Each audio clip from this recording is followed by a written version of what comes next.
أعوذ بالله السميع العليم من الشيطان الرجيم بسم الله الرحمن الرحيم السلام عليكم ورحمة الله وبركاته. Kita mulakan dengan bacaan Ummul Kitab Al-Fatihah. Bismillahirrahmanirrahim. Alhamdulillah Rabbil Alamin. Ar-Rahmanir Rahim. Maliki Yawmiddin. Iyyaka na'budu wa iyyaka nasta'in. Ihdinas siratal mustaqim. صراط الذين أنعمت عليهم غير المغضوب عليهم ولا الضالين. الحمد لله رب العالمين والصلاة والسلام على أشرف الأنبياء والمرسلين سيدنا محمد وعلى آله وصحبه أجمعين. من يهده الله فلا مضل له ومن يضلل فلا هادي له. أشهد أن لا إله إلا الله وحده لا شريك له وأشهد أن محمدا عبده ورسوله.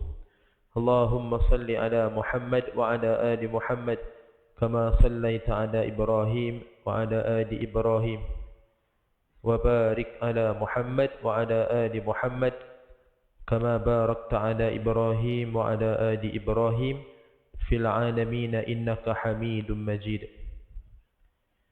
اللهم افتح علينا حكمتك وانشر علينا من خزائن رحمتك يا أرحم الراحمين.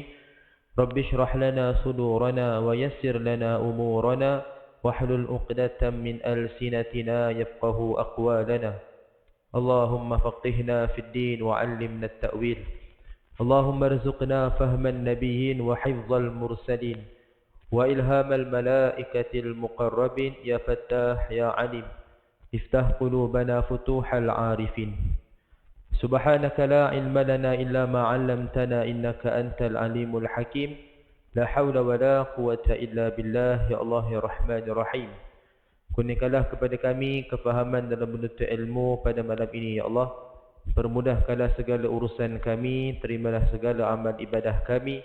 Rahmatilah kami dengan rahmatmu, jauhkanlah kami daripada kemurkaanmu. Ya Allah ya Rahman ya Rahim, kurniakanlah kepada kami kekuatan untuk beramal dan berpegang teguh dengan sunnah-sunnah Nabi kami Nabi Muhammad sallallahu alaihi wasallam. Rabbana atina min ladunka rahmah wa hayyi' lana min amrina rashada. Rabbana atina fid dunya hasanah wa fil akhirati hasanah wa qina azaban nar. وصلى الله على سيدنا محمد النبي الأمي وعلى آله وصحبه وبارك وسلم والحمد لله رب العالمين. Amin ya rabbal alamin. Saya hormati dan saya muliakan pihak pengurusan Masjid As-Sabirin, seterusnya barisan ahli jawatan kuasa, para pegawai, tuan-tuan imam, tuan-tuan bilal, para tok siap, para tok guru, alim ulama, para asatizah, tuan-tuan, puan-puan, muslimin, muslimat, hadirin, hadirat, ibu-ibu, ayah-ayah, jemaah Masjid As-Sabirin yang dirahmati Allah sekalian. Alhamdulillah, pertama dia dah buat selamanya, marilah kita merafakkan kesyukuran kehadrat Allah Azza wa Jal. Dengan izin dan rahmatnya, kita berada pada malam yang ke-13 Rejab 1445 Hijrah, yang mana pertengahan bulan, maknanya esok kita disunatkan untuk berpuasa. Lebih-lebih lagi dalam bulan Rejab, yang mana kita pun biasa dah amal satu doa yang masyhur, kita dah biasa dengar, kita biasa amal, iaitu Allahumma barik lana fima razaqtana. Selain itu Allahumma barik lana fi Rajab wa Sya'ban wa ballighna Ramadan. Ya Allah, berkatilah kami dalam Rejab dan Sya'ban dan sampaikanlah kami ke dalam Ramadan. Jadi doa ni kita biasa dengar dan kita pun dia sedia maklum dia adalah daripada hadis yang dhaif.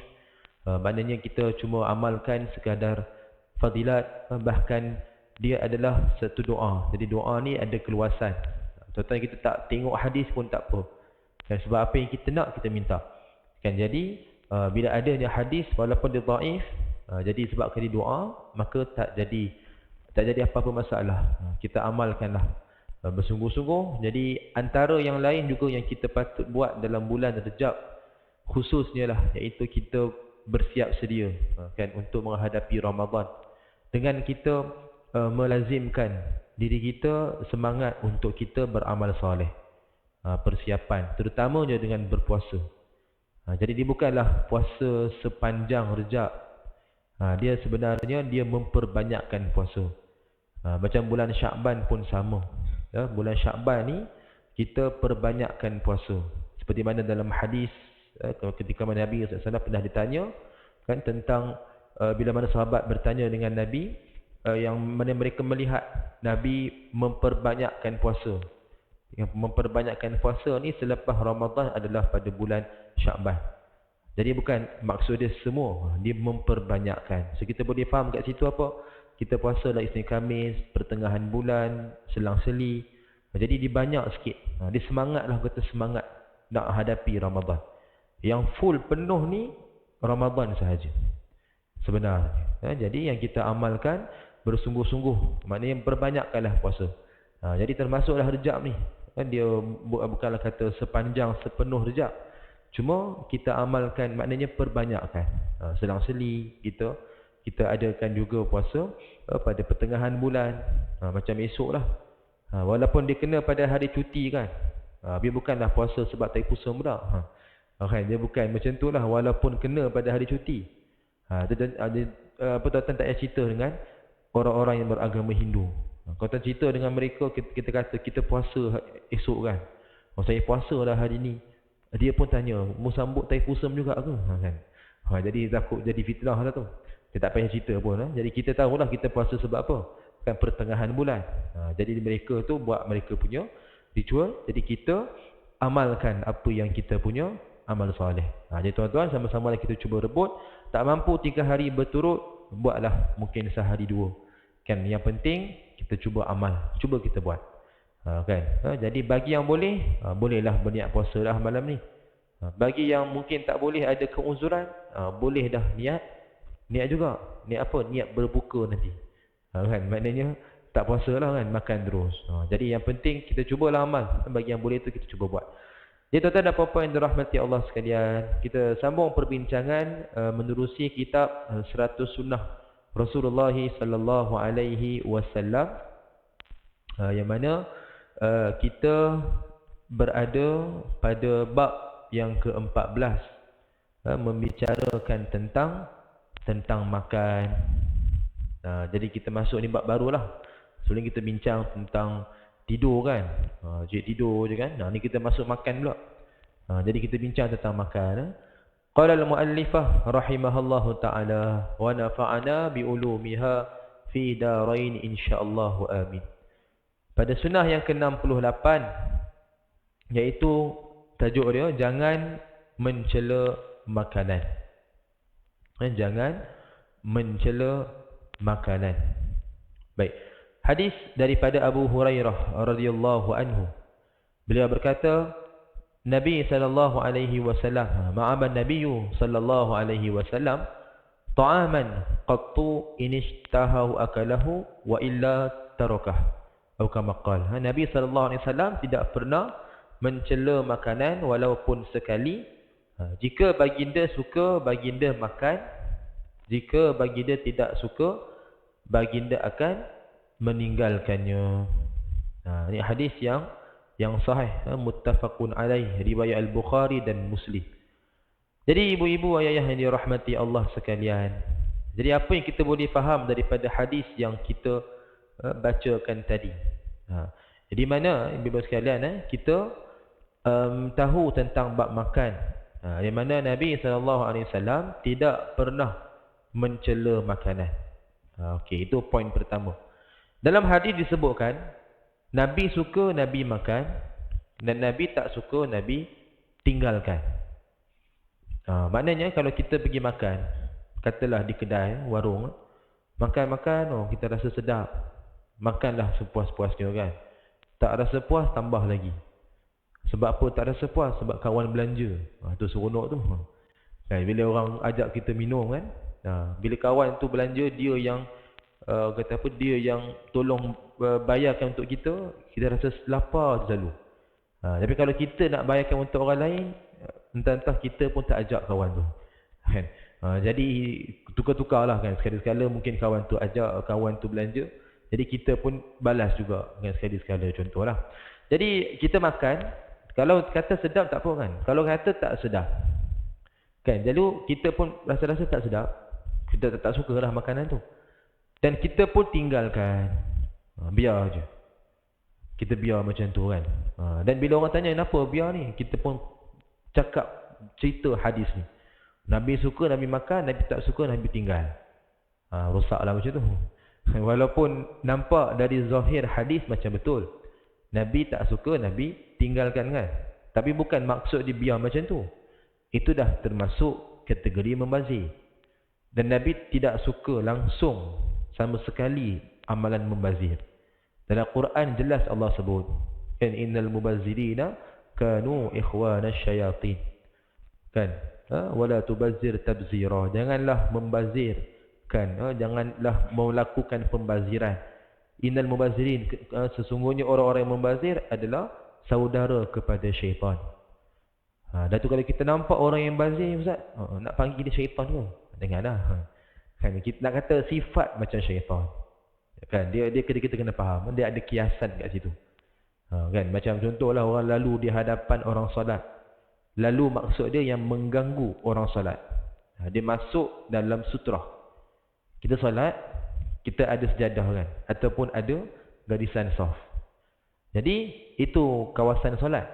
Kalau orang lalu di hadapan tak jadi masalah, depan daripada sutrah, tak jadi masalah. Tapi kalau dalam kawasan sutrah, kan disebut dalam hadis kan, berkenaan dengan apa, orang yang lalu ni dia adalah, sesungguhnya dia adalah syaitan. Tapi bukanlah maknanya kita kata, weh syaitan jangan lalu sini. Kita maknanya kita kata kat situ faham sifat dia macam syaitan, mengganggu orang yang salat. Kan sifat syaitan. Macam itulah tentang ayat Quran tadi. Saudara syaitan maknanya sebab dia ada sifat syaitan tu, membazir. Bahkan banyak, bukan kata banyak, semua sifat yang mazmumah, yang jahat, semua itu adalah sifat yang dilakukan oleh syaitan. Dan lawan dia adalah sunnah. Betul, Nabi tidak langsung suka membazir. Nabi suka berbeza dengan orang lain. Maknanya berbeza dengan Yahudi Nasrani, berbeza dengan syaitan, supaya tak sama. Kan, tapi kita yang kadang-kadang tak perasan, kita pula atas alasan toleransi lah, kan, kita pun buat apa yang agama lain tu buat. Atas nama, atas tiket, kita toleransi, kan, sehati sejiwa. Dan ayat tu dah cantik dah, tapi cara kita menunjukkan toleransi itu bila melibatkan agama ni kena hati-hati. Kan? Bila melibatkan agama, soal agama, kita janganlah kata toleransi pula. Itu dah ada bibit-bibit pluralisme dah. Kan, mencampur adukkan semua agama. Jangan sampai kita macam itulah. Kita sama-sama kita kena muhasabah. Jadi maksud kat sini tinggalkan adalah tinggalkan kepada orang lain, bagi orang lain. Kalau kata manusia kawan tak boleh makan, bagi pada haiwan. So konsep dia, selagi boleh habiskan, selagi boleh manfaatkan, manfaatkanlah. Jangan ada unsur pembaziran. Lepas tu kita suka makan dalam talam. Bila makan dalam talam, kita tahu nak ambil apa. Kita ambil yang kita boleh makan. Bukan lalu kita akan habiskan kita punya bahagian. So ada lebih tu, mungkin kawan yang lain duduk sama-sama, dia nak ambil. So dia akan ambil. Katalah ada lebih juga, kita tak usik benda tu, tak kena tangan kan. So kita mungkin boleh bagi kat orang lain. Ataupun pulangkan balik kepada orang yang menghidangkan kita makanan tu. So tak adalah berlaku pembaziran, sebab kita just ambil yang kita nak. Kan, maknanya kesimpulan kat sini, bila kita nak ambil makan, kan, ambillah sedikit dahulu. Janganlah kita rasa nak makan banyak, kita ambil. Makan-makan dah kenyang, ada baki. Nak bagi kat orang pun tak sedap hati juga. Nak makan pun tak masuk dalam perut pula. Akhirnya, tong sampah lah jawab dia. Dan kita pula bagi alasan, tak apa ustaz, duit saya yang bayar. Kenapa ustaz sakit? Kan? Bukan kita sakit, kita tak nak tengok, tak nak jadikan kebiasaan. Kita amalkan sifat syaitan. Maka itu dikira membazir dan ia adalah berdosa. Walaupun kita beli makanan tu. Dia bukan soal beli tak beli, bukan duit yang kita pakai kita. Berlaku tak pembaziran tu. Kan? Jangan kita banding pula, saya beli juga daripada orang mencuri. Tak boleh macam tu. Kalau duk banding macam tu, sampai bila kita tak akan berubah. Kan? So kita kena sedar yang kita buat tu ada unsur pembaziran. Jadi sebab itu ibu-ibu sekalian, kita kena pandai untuk jaga bab makan. Kita ingat sekarang ni, contoh yang berlaku di Palestin. Sampai mereka nak makan pun kadang-kadang susah. Kadang-kadang sampai kena berlapar. Bukan kata berjam, sampai berhari pun ada. Jadi kita kat sini, nak kata rezeki, makan itu melimpah ruah. Kita siap boleh pilih nak makan apa. Jangan sampai kesyukuran itu menjadi kekufuran. Kan? Dan jangan sampai nikmat itu kita tak reti bersyukur, jadi orang yang kufurkan nikmat itu. Tak menghargai dengan baik. Buat selamba alasan kita pun tak kisah. Saya bayar, saya yang beli. Jadi bukan konsep dia macam tu. Kan? Dia tetap berlaku pembaziran, maka dia tetap seperti sifat syaitan. So kita kena buang sifat macam ni. Jadi sekarang kita ingat ambil benda ni sebagai satu iktibar. Baik, jadi dalam membahaskan hadis ni, kita lihat apa yang ulama bincang. Dia nampak isu dia remeh. Jangan mencela kan. Kita pun rasa, alah mencela ni apa kan. Rasa macam simple. Tapi kita lihat apa yang ulama bahas. Tengok kita ada 3. Pertama, Al-Imam An-Nawawi rahimahullah. Dalam kitabnya Syarah Muslim. Menyebutkan, iaitu ringkasan kaulnya, sebarang ucapan yang berbentuk kritikan adalah dilarang. Sebarang ucapan yang berbentuk kritikan adalah dilarang. Apa contoh kritikan? Kita sebut tak sedap. Itu pun dah kira termasuk kritikan. Kita sebut tak sedap, dia kata ni apa benda ni kan, lebih masin, kurang garam, pahit, tawar. Kita bagi komen lah tentang makanan tu. Terlebih masak, terkurang. Kan? Sebut tak sedap tu memang direct lah kan. Jadi semua ni termasuk dalam kategori mencela makanan. Kan dah tu Ustaz, apa yang kita nak kena buat? Kan? So, kalau sedap tak jadi masalah. Kita makan, contohlah kat masjid ada orang bawa makan. Kita makan-makan sedap.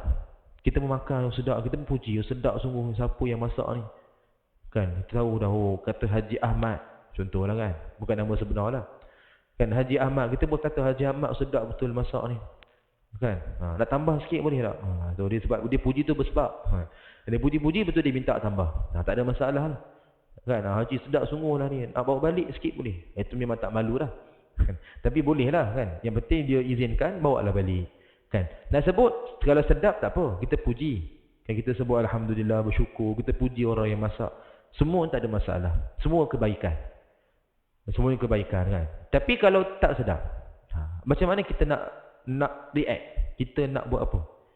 Kan sebab kita sebut tadi dah. Kalau sebut tak sedap, itu dah kira termasuk dalam kategori mencela.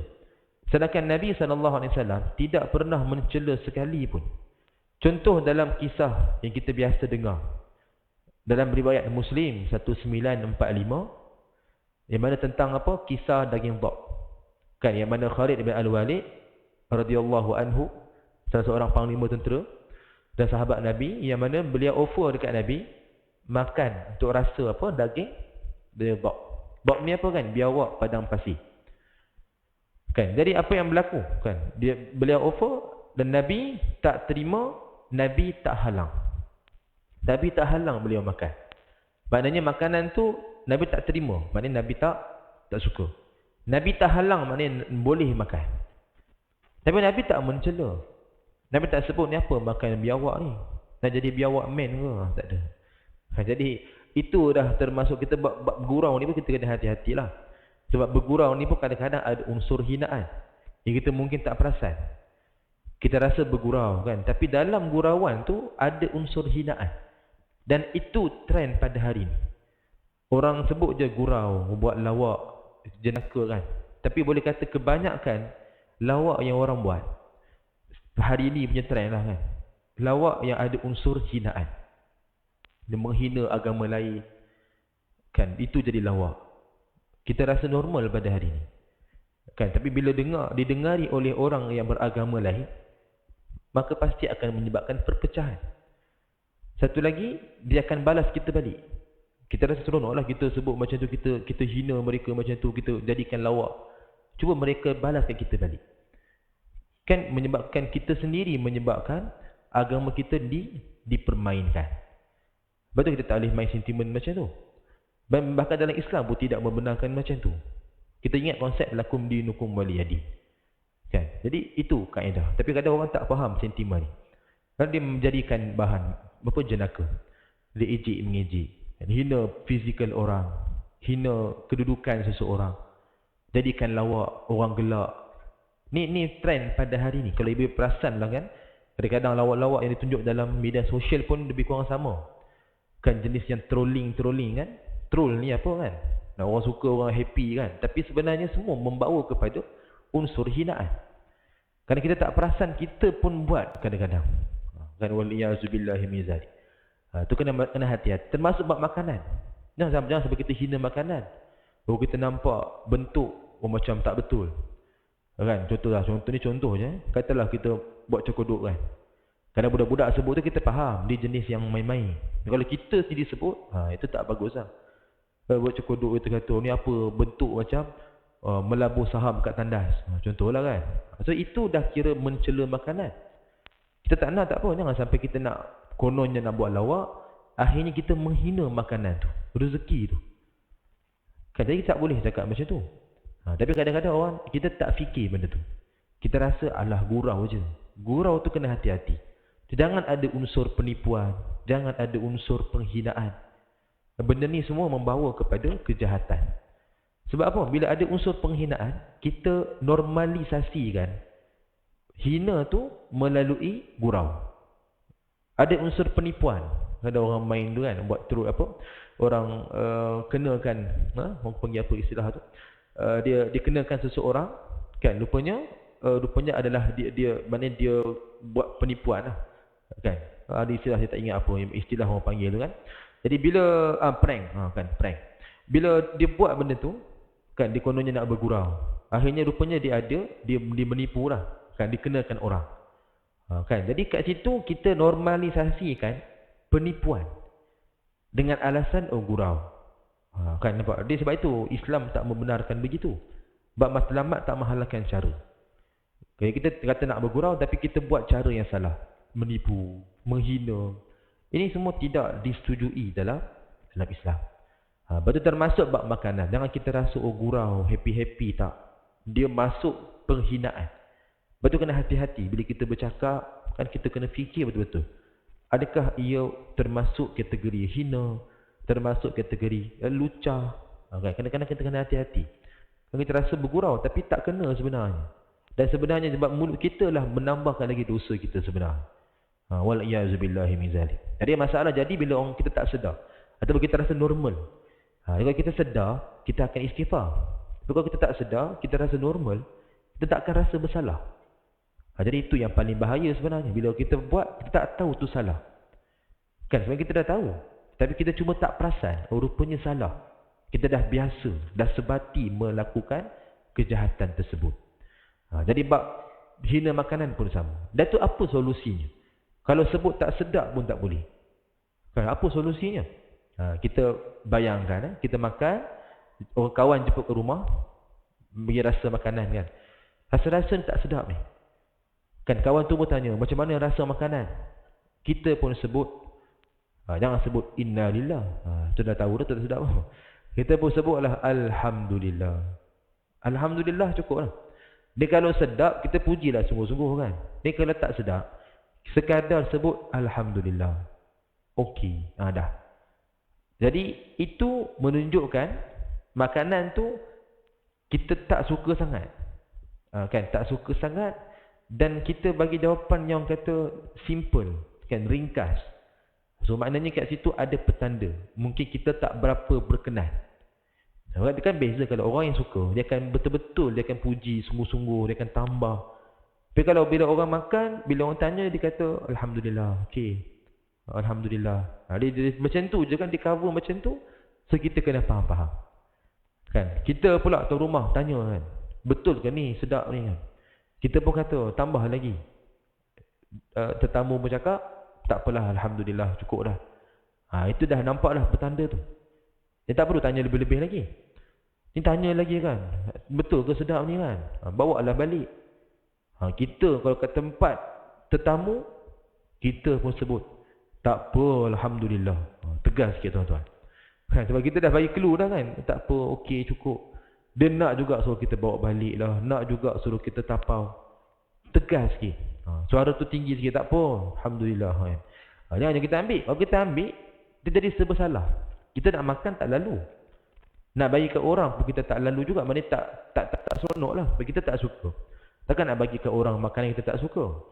Kan? Maknanya takut makanan tu pun orang lain tak suka juga. Kan? Kalau dia yang masak dia bagi tu lain. Itu dia punya urusan lah kan. Kita tak suka, jangan kita ambil. Kan? Itu sebaiknya. Takut bagi ke orang, kita pun tak sedar hati. Macam tolak benda yang tak bagus. Kan? So kita baik tak payah ambil. Kan? Kalau contoh dia kata membazir ke apa, itu pandai-pandai dia lah uruskan. Kita memang tak boleh ambil. Sebab kita tak boleh nak ambil. Kalau kita ambil, takut membazir lah. Kita rasa okey tak apalah, jaga hati kawan, bawa balik. Akhirnya tak boleh nak uruskan. Kita pun malas nak fikir, akhirnya kita buang. Kan kita yang jadi mangsa. Kita yang buang nanti. Baik biar orang yang masak tu dipandai-pandai lah uruskan. Lepas tu kita kena pandai merancang benda ni. Jangan sampai ada unsur pembaziran. Jangan sampai ada unsur celaan. So itu kaedah dia tuan-tuan. Ini secara umum. Tapi contoh, kan kita makan, kawan tu jemput kita rasa makanan. Dia jemput kita pergi ke rumah, dia kata, oh saya nak buka catering. Kan, Masjid As-Sabirin ada tempah. Ada tempah makanan untuk moreh Ramadan. So nak dapat catering ni. Kan, so aku nak masak beberapa juadah.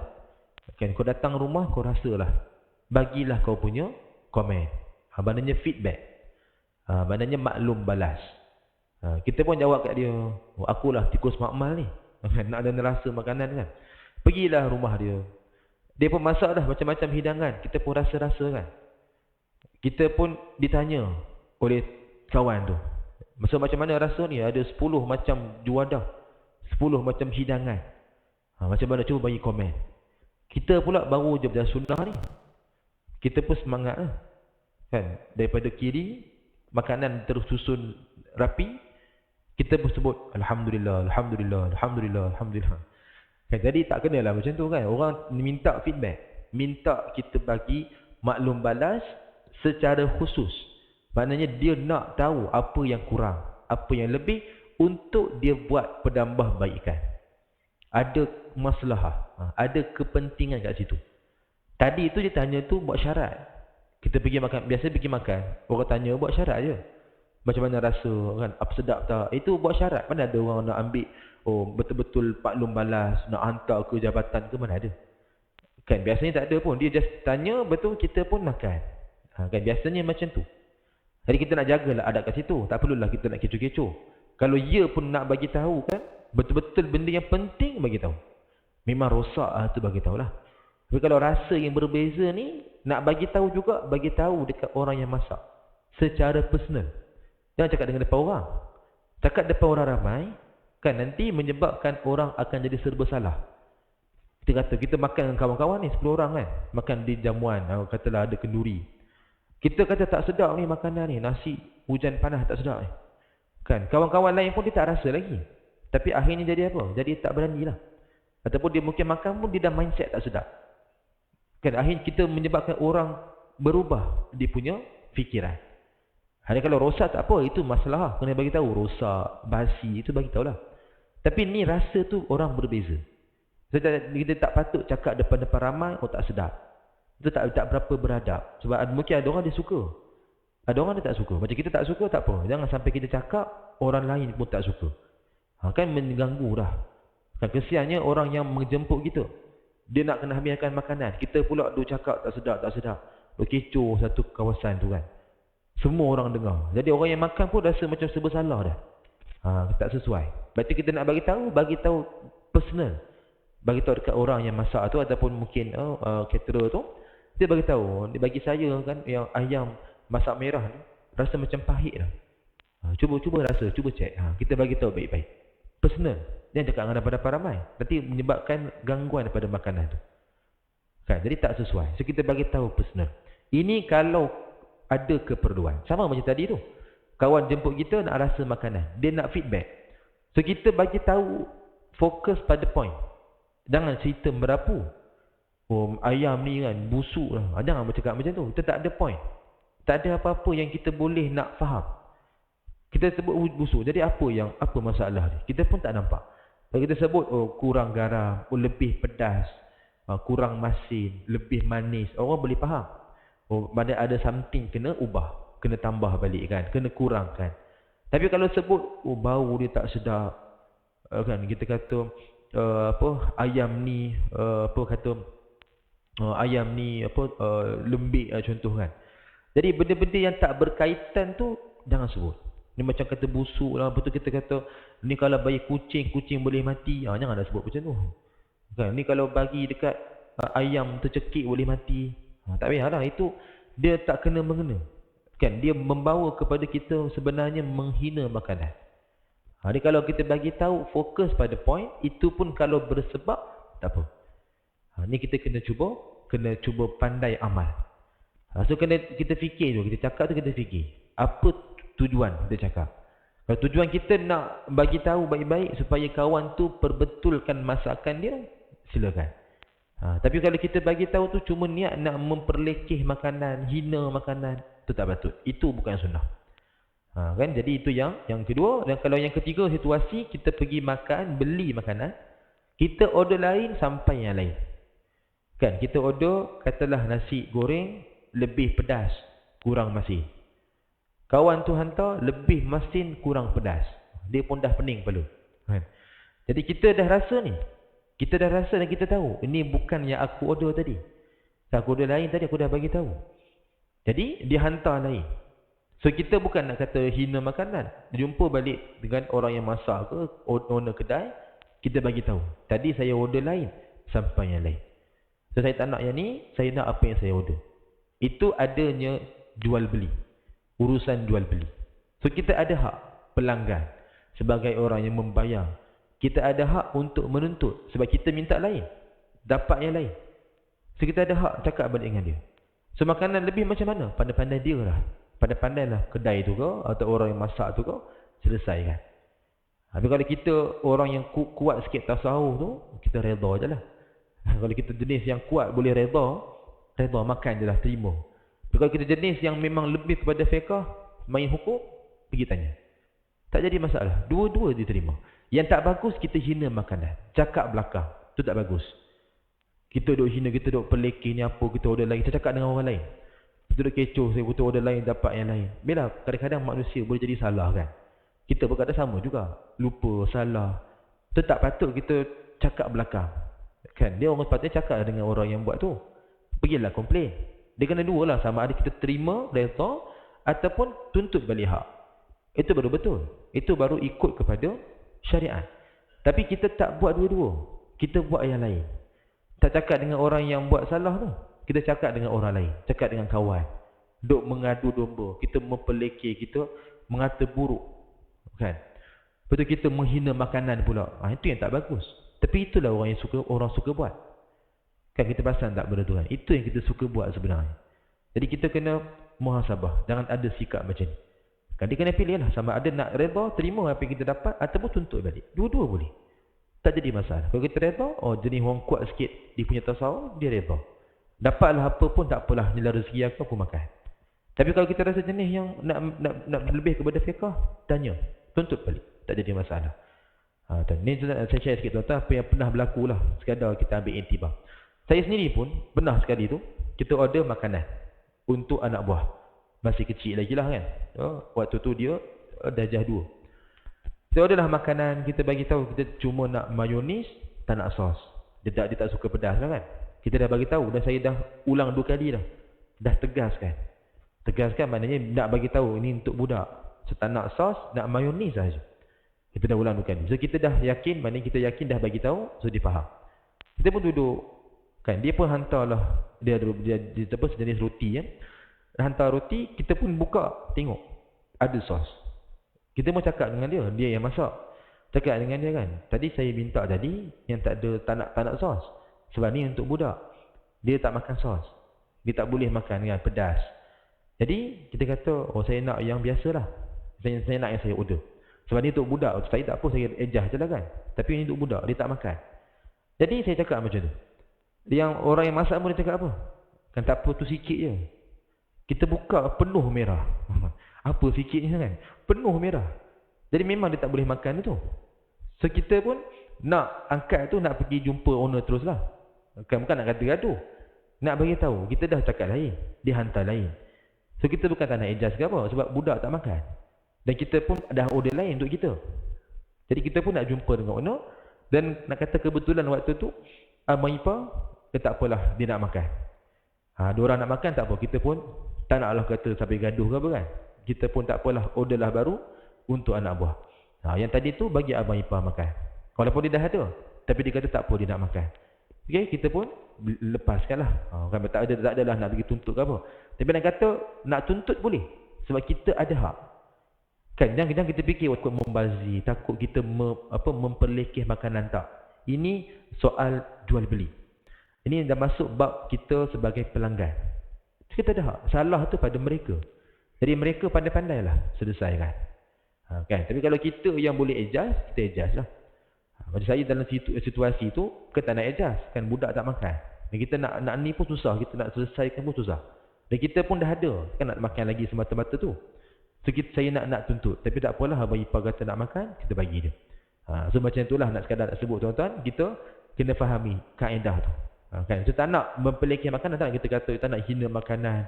Tak nak kita memperlekeh orang yang masak, semua tak nak. Kita nak ikut jalan yang baik. Jangan ada apa-apa unsur yang salah.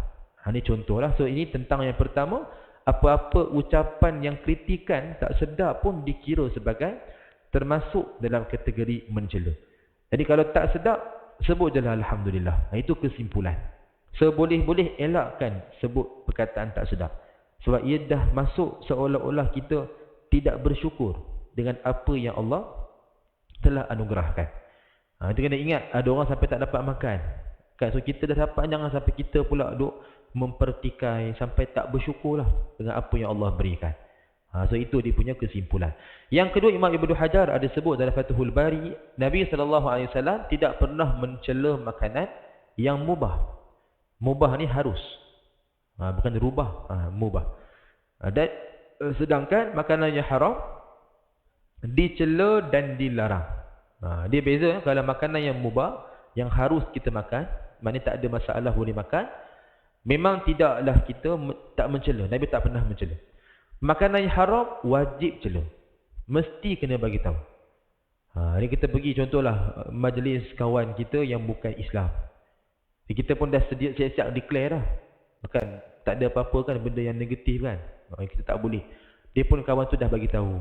Aku tahulah aku jemput orang Islam. So kita hormati.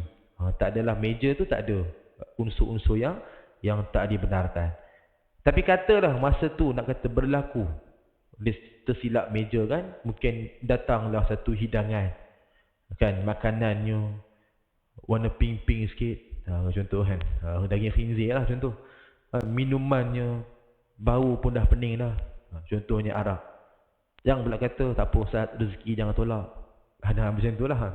Itu memang tak boleh kan. Kita memang tahu memang tak boleh. Betul kita kena hati-hati, kena tanya, kena cek dulu. Lagi-lagi pergi makan dekat tempat yang kita tak pernah makan. Kan tempat yang macam tadilah ada unsur-unsur mungkin tercampur apa-apa yang syubhah kan. So kalau kita rasa tak yakin, sebenarnya kalau kita yakin tak ada masalah. Yakin berdasarkan kepada pemerhatian. Kadang-kadang macam tak yakin lah, tengok ada campur-campur juga. So kita pergi sekadar ziarah saja, menghormati saja jemputan kawan. Tak payah makan lah. Kan, sekadar menghormati jemputan kawan, ziarah, mungkin bagi ucapan sikit, kan, mungkin jumpa sikit, sekejap je. Betul kita keluar. Kalau tak yakin lah. Kalau kita yakin memang dijaga, dia punya, kata kita hormati kita punya pegangan agama kita, so kita raikan. Ada orang jenis yang faham, ada orang jenis yang tak berapa nak faham. So kita lihat bergantung pada situasi. Kan, tapi tak salah. Tak salah kalau katalah kita dijemput dan memang kawan tu dia order daripada atau caterer yang memang Islam. Contoh ada orang jadi macam tu kan, dia order daripada yang Muslim. Jadi sebab dia nak raikan kawan-kawan dia Muslim kan. So kita yakinlah kat situ. Tapi kalau contoh ada something tak kena, kita pun rasa tak berapa yakin, tak perlu makan pun tak apa. Cuma pergilah meraikan kawan yang dah jemput. Kan? Jadi kita ingat makanan yang haram wajib cela.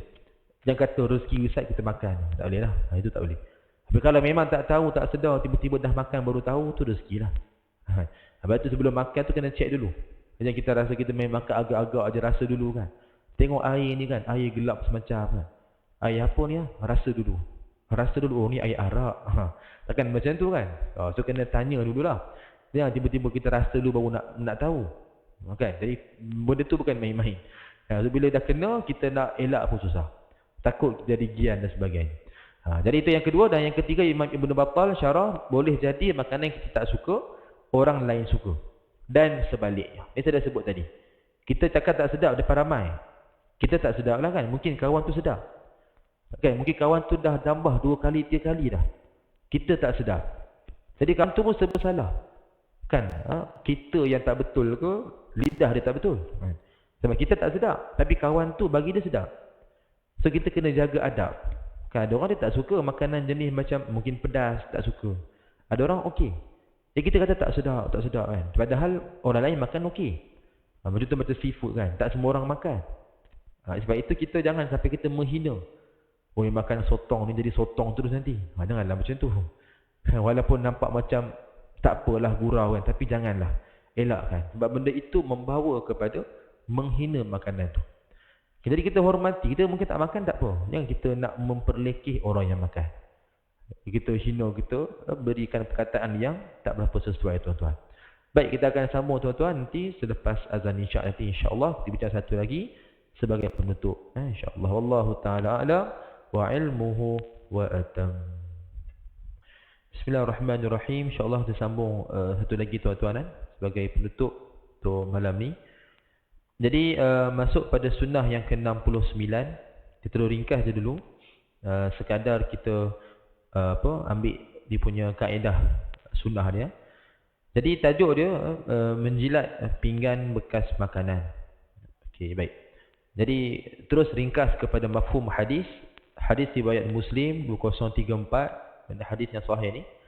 Ringkasan dia adalah berkenaan dengan kaedah kita bila mana makan, kita memastikan sedaya upaya untuk melicinkan bekas makanan.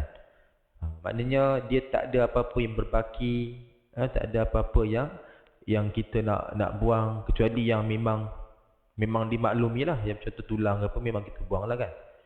Tapi yang benda yang boleh makan tu kita makan. Clear kan? Kita licin kan. So maksud kat sini menjilat, bukanlah suruh ambil pinggan tu jilat macam tu lah. Dia menjilat ni gunakan jari lah. Kita melicinkan guna jari. Lepas dah licinkan guna jari tu, baru kita jilat jari tu. Kan, so kita sebelum masuk tentang jari, kita bincang dulu yang ni kan. So kita licinkan pinggan bekas makanan. Jadi kalau makanan yang berbaki, seboleh-boleh kita habiskan. Maknanya bagi kat orang ke, ataupun mungkin ada sisa kan, yang kita boleh bagi pada haiwan, bagilah pada haiwan. Macam contoh yang paling senang, kucing. Kan, di mana kita tak perlu bela pun. Cuma sekadar kita bagi dia makan. Di kawasan rumah saya tuan-tuan, adalah mula-mula yang datang ni seekor kucing. Kan, so kita pun tengok dia datang, macam kesian lah kan. Kita pun bagilah dia makan. Lepas tu semakin lama datanglah dia. Kan. Jadi kita pun belikan 10 kilo yang makanan kucing tu kan. Senang sikit, jimat sikit kan. So kita letaklah satu pinggan. Tengok letak malam, pagi esok dah clear. Saja intai-intai tengok dia bawa geng malam-malam. Kan. Okey, tak apa, kita layan. Sebab dia tak menyusahkan kita. Dia makan, betul dia berak ke apa semua, dia akan pergi tempat yang lain. Maknanya dia tak akan berak merata lah. Dia benar saya nampak pun dia berak di longkang. Jadi bijak juga lah kan. Kita pun dia seronok lah kan. Sebab dia tak ada apa-apa mengganggu kita. So kita pun bagi je makan. Betul, daripada satu pinggan kita bagi 2 pinggan. Kan? Betul, kadang-kadang bila ada makanan yang kita makan macam tu ayam, ikan kan. Kita kadang kita makan pun tak licin kan. Tapi kalau bagi dia tuan-tuan, dia betul-betul licin kan. Dia punya cara licin tu kita memang kena tabik lah. Padahal dia tak guna tangan pun. Dia gunakan gigi je kan. Kalau tangan pun sikit-sikit macam tu je. Kita guna tangan, guna gigi, segala-gala kita guna. Tapi tak mampu nak buat macam dia. Bila kita tengok tuan-tuan, kita rasa satu kepuasan. Sebab makanan kita tu betul-betul dimanfaatkan. Macam kita makan ni mungkin ada sisa. Kadang ada sisa tak habis makan. Tapi kalau bagi dia, kalau contoh ikan, hilang terus. Kita kan tulang tu memang kita tak boleh makan. Tak mampu lah, kita tak boleh nak makan. Tapi dia boleh betul-betul dimakan tu clear. So daripada situ, saya dah nampak dah kaedah. Maknanya kaedah untuk kita memanfaatkan makanan tu. So bermulalah daripada episod tu, daripada tahun lepas lagi lah benda ni. Sampailah sekarang. Tadi pun sebelum keluar dia letak makanan untuk dia dah. Jadi balik ni mesti clear lah kot. Tak clear tu sambung esok pagi. Dia nak sahur dia senang. Itulah tuan nak kata kita cuba amalkan macam tu. Kan? Contoh ni kucing. Satu lagi saya saja try lah. Kan? Burung pula. Bagi dia roti. Kan? Bagi dia bawa geng lah. Dia bawa geng makan sama-sama kan. So kita letakkan satu masa. Waktu pagi, waktu panas terik tu, letakkan. Yang burung lagi special. Letak sekejap je semua datang, habis hilang. Kan? Jadi kita rasa satu kepuasan. Kepuasan apa? Kita sekadar kita boleh lah. Bukannya benda mahal pun kan. Sekadar apa yang kita boleh kita bagi. Dan kita dapat untuk kata macam menyumbangkan lah kan. Maknanya kita dapat lah juga pahala lah insya-Allah kan. Dengan kita berikan makan kepada haiwan. Jadi tuan-tuan kita pun kita cuba amalkan macam ni. Ini bukan kata nak kata riak ke apa, tak ada apa pun sebenarnya. Cuma bagi idea. Kan nak bagi idea, kita pun cuba praktikkan. Praktikkan untuk kita pastikan bukan sekadar kita je dapat makan, bukan sekadar jiran-jiran kita tukar-tukar makanan tu. Kan mungkin bukan sekadar di tempat kerja, kita juga hargai makhluk yang lain. Haiwan lah. Yang kita juga hargai juga. Jadi tuan-tuan itulah nak kata buat makanan jangan sampai kita jadi orang yang kufur nikmat. Syukurilah nikmat dengan cara kita betul-betul manfaatkan. Kan yang kita dapat tu kita cuba manfaatkan. Macam makanan kalau pun jangan membazir tuan-tuan. Jangan sekali-kali cuba kita membazir. Kalau rasa memang tak boleh habis ke kan, sebanyak lebih, bagi siap-siap. Bagi kat jiran, bagi kat kawan. Jangan sampai kita normalisasikan bazir. Bila tak habis je kita buang. Contoh yang biasa berlaku dalam majlis yang besar ataupun kenduri kahwin. Kan boleh kata berapa kali tuan-tuan. Saya dulu jadi imam kan di masjid, di surau. Kadang ada program kita masuk sekali jadi AJK kan. Jadi imam ni kira sekali petugas. Sebab tengok tu boleh kata kebanyakan majlis tak habis, mereka hanya akan membuang banyak sisa tu kan, baki, dia akan buang kat longkang terus. Sebab apa? Nak clear. Senang dah clear, bagi kat caterer, bawa balik. Sebenarnya clear tu bukan macam tu. Kita boleh lah, tapi kena ada effort lah kan. Ambil lah bungkusan makanan, letak dalam tu. Kan, betul kita cuba edarkan kepada mungkin jiran-jiran yang sekeliling. Paling-paling pun letakkan di surau masjid tu, biarlah ada orang datang, dia akan ambil. Paling kurang lah. Tapi kita kena usulkan macam tu. Ni tak, dengan banyak-banyak dengan lauk-lauk je. Bukan sekadar baki dia punya kuah je, lauk-lauk sekali. Kan yang masih elok, yang boleh makan, dia buang macam tu kat longkang. Jadi jangan kita yang buat macam ni. Kalau orang lain buat, mungkin dia tak tahu ke ataupun mungkin tak tahu, dia tahu. Cuma dia tak kisah kan. Biar terpulang pada dia. Tapi kita yang dah tahu, jangan kita buat macam tu. Kalau kita nampak orang macam tu, kita tegur lah. Kita cuba tolong dia. Kita tak nak melakukan pembaziran. Manfaatkan tuan-tuan. Jangan jadi sebab kita semua akan ditanya di akhirat. Apa yang kita buat semua akan ditanya. Dia tak ada jawapan kita nak bagi. Kan sedangkan orang nak makan pun payah di Palestin tu, kita sampai makanan berlimpah ruah, sampai tak ada perasaan. Tak ada perasaan untuk kita membagi makan ke orang yang tak ada. Tak ada perasaan untuk nak memanfaatkan. Kita tak kisah untuk membazir tuan-tuan. Kalau mudah kita dapatlah untuk buat perubahan, jangan ada sifat tuan-tuan, sebab ini adalah sifat syaitan. Sifat membazir adalah sifat syaitan.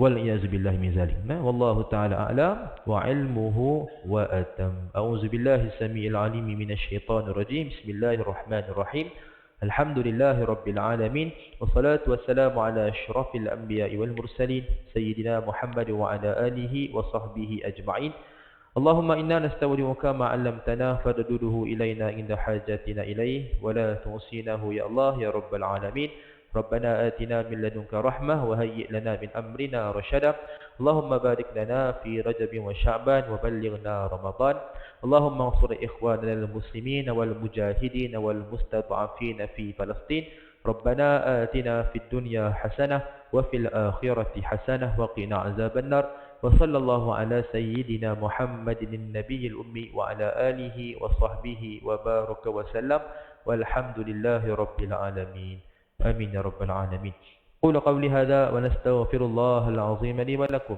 سبحان الله وبحمده لا إله إلا أنت أستغفرك وأتوب إليك بسم الله الرحمن الرحيم والعصر إن الإنسان لفي خسر إلا الذين آمنوا وعملوا الصالحات وتواصوا بالحق وتواصوا بالصبر والسلام عليكم ورحمة الله وبركاته